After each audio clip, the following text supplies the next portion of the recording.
Welcome to our YouTube channel. Next, we will explore the interesting journey of humans together. This video we are talking about how humans lost their fur. About 165 million years ago, amid the chaos of the natural world, a small squirrel-like creature ran across what is now northeastern China, but don't let its cute appearance fool you because Megaconus was not a squirrel or even a mammal as we know it today. It belongs to the group of prehistoric mammals that existed before the presence of modern mammals. When scientists discovered fur traces typical of mammals around the Megaconus fossil, they were very surprised. The story of fur, a symbol of warmth and protection, seems to have begun much earlier than they once thought. But the specialness doesn't stop there. Despite the evolutionary history of mammals and their relatives, spanning millions of years, a thick layer of protective skin unlike any other on the planet does not exist in us. We, humans, are the only species without that protective skin. There is a good reason for this difference, and it is worth exploring. Small changes in appearance have big consequences on our ability to regulate our body temperature. This ultimately had a great influence on human development and evolution. But why don't we have that protective skin? The answer may lie in the differences between us and other animals.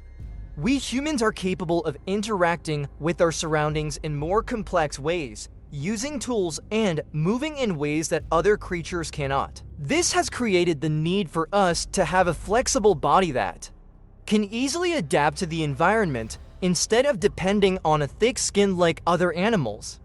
Therefore, every step we take, from the early days of Megaconus to today, contributes to the formation and development of humanity. We are not only the result of evolution, but also the product of innovation. And our exceptional flexibility in adapting to our environment. Despite what you may have heard or thought, fur and hair are actually just different names for the same structure, the part that covers the surface of our body. However, both have similar fur patterns or hair structures, which is one of the main characteristics that determine the presence of mammals. Although we cannot be sure how fur evolved, we do know that it has been around for a long time. Fur is believed to have evolved as a way to keep animals warm by trapping air close to the skin, which in turn helps prevent heat from escaping into the surrounding environment. This is an important mechanism that helps maintain stable body temperature in different climatic conditions. In addition, fur also acts as a sunscreen, protects the skin from the effects of UV rays, and can also act as a camouflage tool or exaggerate the animal's appearance when it feels threatened. However, hair can also make it difficult to regulate body temperature. Some mammals use methods such as panting or short, forceful breathing to reduce heat, but in hot climates this may not be enough. As a result, many animals have to seek shade or even sweat to cool their bodies. Why don't we have hair like other animals? This may be related to our evolution into primates capable of complex interactions with our surroundings. Instead of relying on thick skin like animals, we have evolved other mechanisms such as panting, using shade, and sweating to regulate our body temperature. But this also raises the question, is losing feathers a positive thing? Although fur can help mammals maintain a stable body temperature, it can also limit exposure to the surrounding environment. So it seems that our evolution has been a complex adaptation between physical protection and flexible interaction with the environment, a balance between hiding and interacting. The real answer may lie in another aspect of human oddity, the evolution of bipedalism. And often, one big change can lead to another big change. When our ancient relative, Australopithecus, appeared in East Africa about 4 million years ago, we started to see big changes in the way hominins moved around. Fossilized bones in the hips, femurs, and feet suggest these hominins may have walked on 2 legs, but finger bones and shoulder bones suggest they also lived in trees for some time. It wasn't until our Species Homo appeared about 2 million years ago that we decided to walk on 2 legs. And about 1.8 million years ago, Homo erectus went one step further. The tall body, long limbs, and bowl-shaped pelvis that we humans have today gave Homo erectus a more ideal running body than shorter, stockier hominids before. And some scientists think this ability to run allowed Homo erectus to hunt using an uncommon method called endurance hunting, or chasing prey until it collapsed from exhaustion. In fact, by calculating how much water humans lost while running, researchers have come up with an estimate of how Homo erectus may have used this hunting tactic to achieve foraging success. Food. However, evolution doesn't stop there. Homo sapiens, our modern species, continues to evolve and adapt to our environment. With the development of technology and culture, people have developed increasingly complex and efficient means of transportation.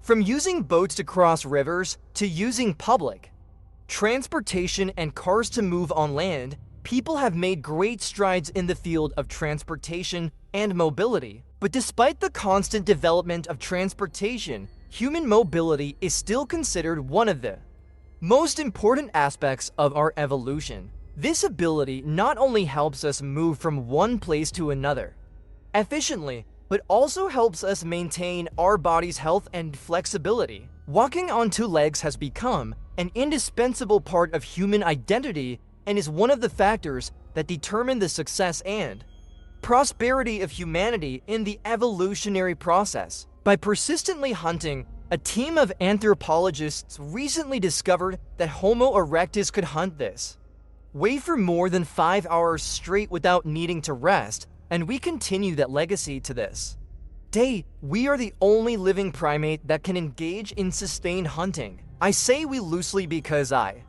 certainly couldn't do that, but it is possible. Now for Homo erectus and later hominins who may have persisted in hunting on the vast steppes of the Pleistocene landmass, they may have been at risk of overheating. And it's this connection between how we move and how hot we get that has led many scientists to suggest that our movements are linked to the loss of thick fur. Humans with less fur can sweat more effectively, which helps them cool down much faster without having to rest in the shade and lose valuable hunting time. However, until recently, these experts were caught in a chicken and egg situation. Do we shed first or do we run first? Australopithecus did not have feathers, but did they lose them before they began actively moving on the ground, or did more vigorous locomotion cause the first shedding, opening the door to new forms of locomotion? The answer is still unclear, but every day, new signs and new discoveries are part of the complex story of human evolution. Evolution is not a static process, but a journey of constant change and adaptation. And while we can't go back in time to see these innovations happen, studying and understanding them helps us better understand the origins and development of humanity itself.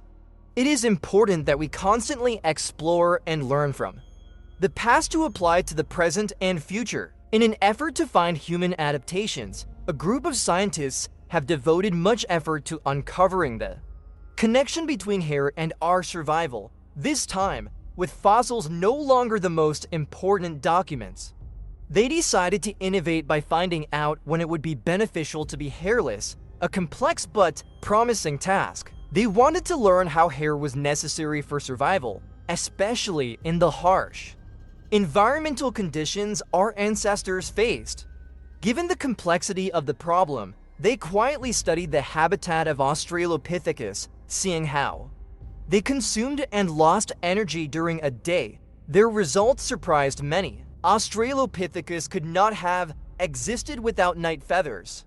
Fur, with its excellent insulating function, is the deciding factor between life and death in the cold hours of the night. But without controlled fire, a technology not recorded in the fossil record until millions of years later, how could we generate enough heat to make up for what we would lose? Do you have hair? Fossils are not enough to answer this question. but scientists decided to use genetic information from our own skin to find out. Human skin comes in many different shades, which is believed to reflect genetic adaptation to UV rays from the sun. Studies have shown that if a hominin has dark skin, it must have lost its feathers. The MC1R gene variant associated with dark skin was found to exist at least 1.2 million years ago, suggesting that by this time humans had adapted to sunlight. And who were the nomads across Africa 1.2 million years ago? It was Homo erectus, a human species with thin fur and dark skin showing signs of adaptation to sunlight. But fur does more than just provide sun protection. That is also the human approach to cooling under.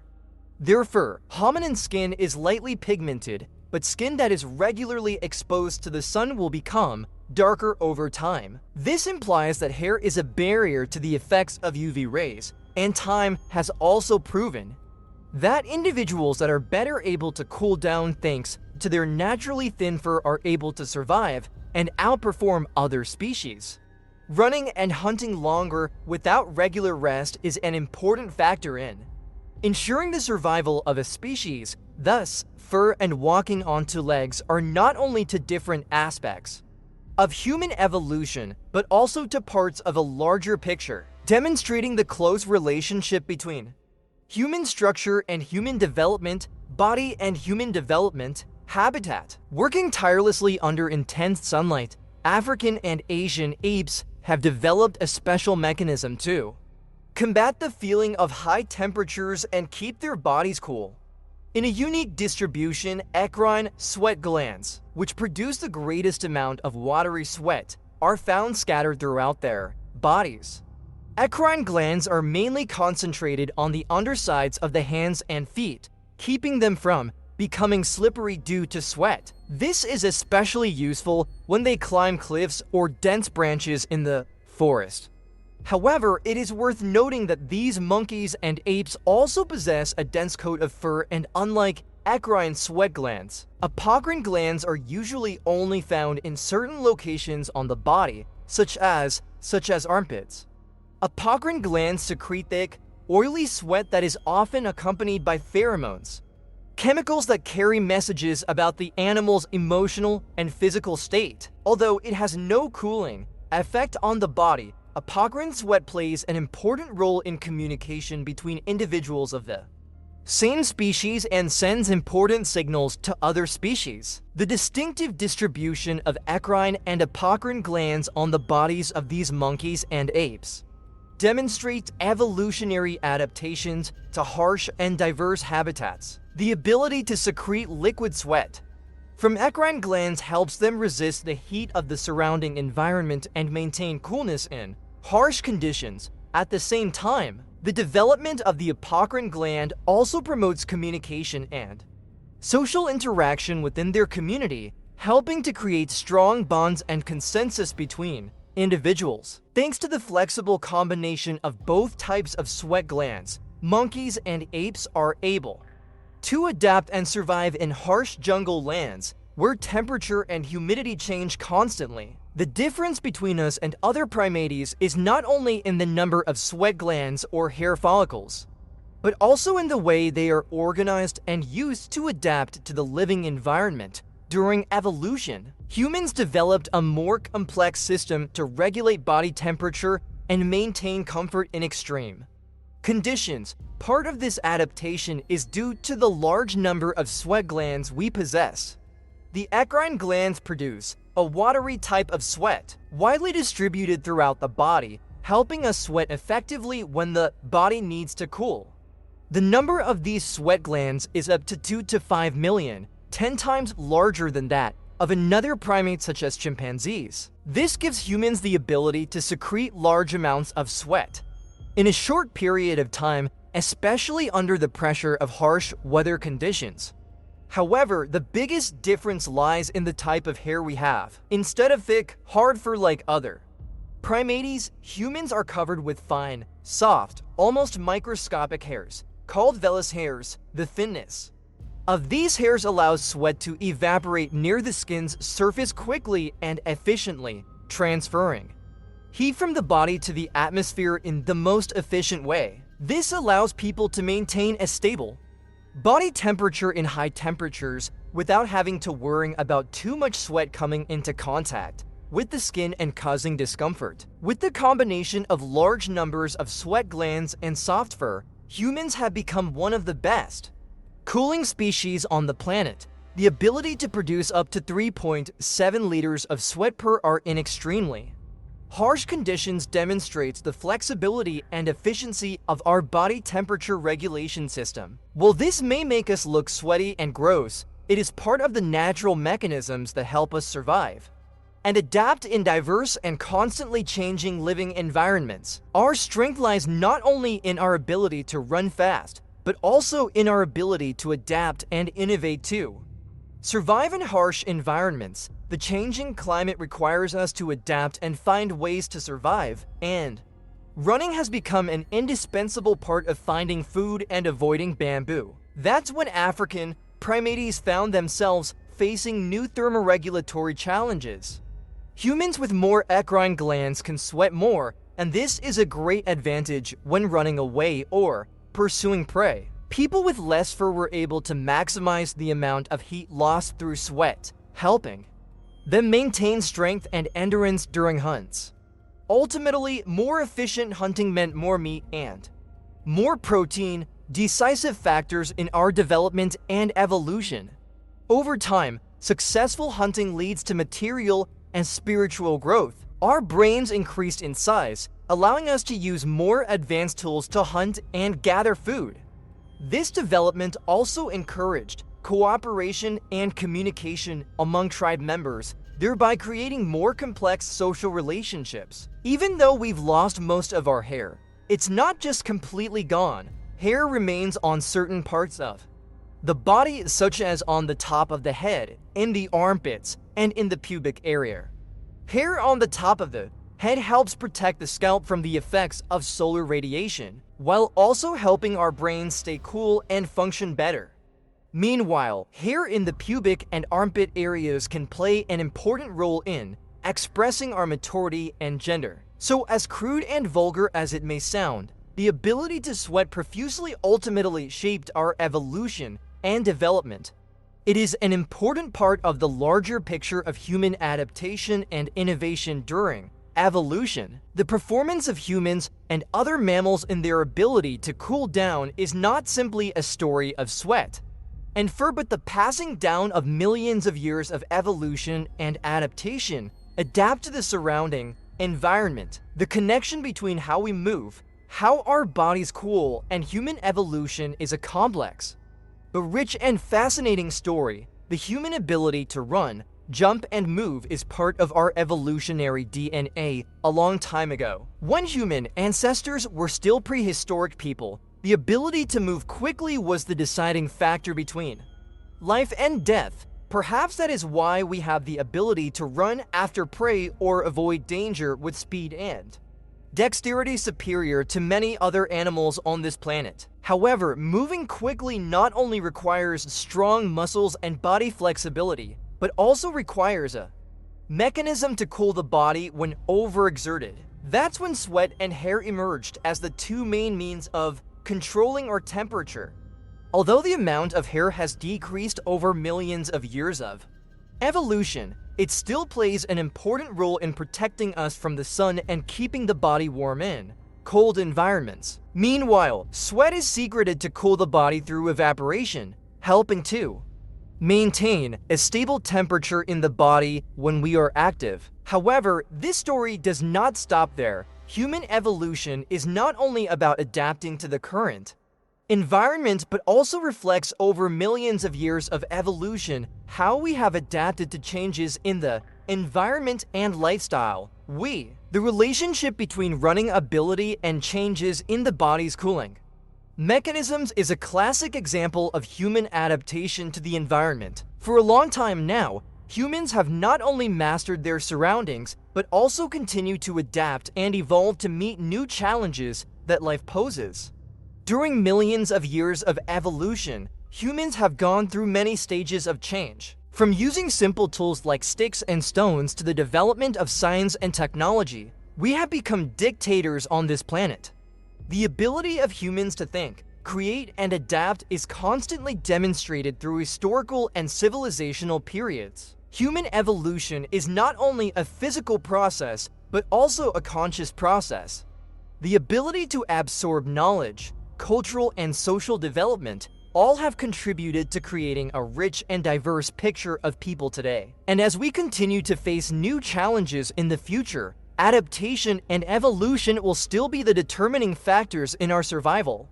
By understanding human evolution and adaptation, we can work towards a bright future and sustainable development. In addition, human evolution is also shown through reflection and adaptation to changes in our lifestyle and living environment. From primitive cultures to the development of modern society, we have constantly adapted and adjusted to survive and thrive. Every step humanity takes reflects flexibility and creativity in responding to new challenges. The connection between our ability to run and our body's cooling mechanisms is a clear example of how we have reflected and adapted to our environment. This is not only a story of physical evolution, but also a story of mental and social development. With a deep understanding of human evolution and adaptation, we can work towards a prosperous and sustainable future. Join us on our YouTube channel to discover more about the latest discoveries and interesting stories surrounding human evolution. Let's explore and learn about the origin and development of humanity together in this continuous evolutionary journey. Please continue to follow our channel to discover more interesting and fascinating things about human evolution, as well as the latest discoveries in the fields of science and history. Thank you for joining us on this journey. Don't forget to hit the subscribe button so you don't miss any new videos, and share your opinion below in the comments section. Thank you for your participation and support.